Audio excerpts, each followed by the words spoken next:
안녕하세요. 클릭K 플러스입니다. 성범죄자가 형기를 다 채우고 출소할 때마다 국민의 불안감은 커지는데요. 출소 이후 범죄자가 살게 될 거주 지역 주민이라면 걱정이 더 커질 수밖에 없겠죠. 실제 지난 2020년 12월 미성년자 성폭행범 조두순이 출소하자 동네 주민들의 거센 반발이 있었습니다. 지난해 10월 미성년자 11명을 성폭행한 김근식 출소 때도 논란은 되풀이됐는데요. 이후에도 성범죄자들이 출소할 때마다 해당 지역 주민들은 대책을 마련해달라고 요구해왔습니다. 이에 정부가 대안책을 내놨는데요. 자세한 내용 알아보도록 하겠습니다. 올해 초 저희는 법무부 업무 보고를 통해서 한국형 제시카법을 도입하겠다고 말씀드린 바 있죠. 그 결과 오늘 고위험 성폭력 범죄자의 거주지 제한 등에 관한 법률 제정안을 마련했습니다.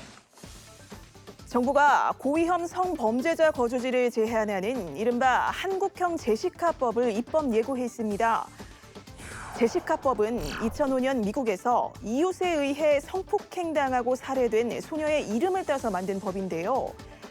미국 42개 주가 이 법을 채택하고 있는데 주마다 조금씩 다르지만 아동 성범죄자가 출소한 이후 학교나 공원으로부터 약 150m에서 600m 내에는 거주할 수 없도록 규정해 있습니다.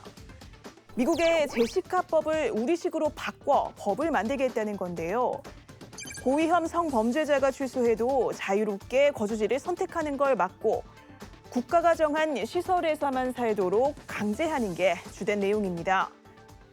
거주 제한의 부작용을 최소화하면서도 고위험 성범죄자에 대한 국가 관리를 강화해서 국민들께서 더욱 안심하실 수 있도록 국가 등이 운영하는 시설로 이들의 거주지를 지정하는 방식으로 입법 방향을 정하는 겁니다.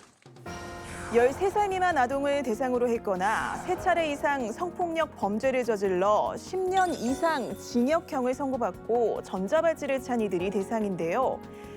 보호관찰소장이 신청하면 검찰이 법원에 청구하고 최종적으로는 관할 법원이 이 고위험 성폭력 범죄자의 거주를 제한할지 결정하게 됩니다. 법원이 거주지 제한을 결정하면 전자장치 부착 기간이 종료될 때까지 거주지를 제한할 수 있게 되는데요. 동거하는 가족이 있거나 원래 살고 있는 다른 곳이 있더라도 이른바 지정 거주시설에 들어가야 합니다. 법무부는 각계각층의 의견을 충분히 수렴해 국회에 법안을 제출할 예정인데요.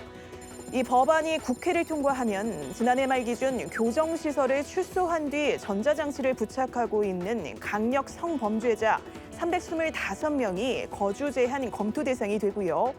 해마다 50명에서 60명이 추가 검토 대상이 됩니다. 이와 함께 고위험 성범죄자에 대한 성충동 약물 치료도 확대하기로 했습니다. 강력 성범죄자의 경우 성도착 환자인지 검사해서 환자가 맞다면 반드시 약물 치료를 받도록 의무화하는 내용입니다. 고위험 성범죄자가 출소할 때마다 반복된 논란, 한국형 제시카법 도입이 아동 성범죄 근절에 전환점이 되길 기대합니다.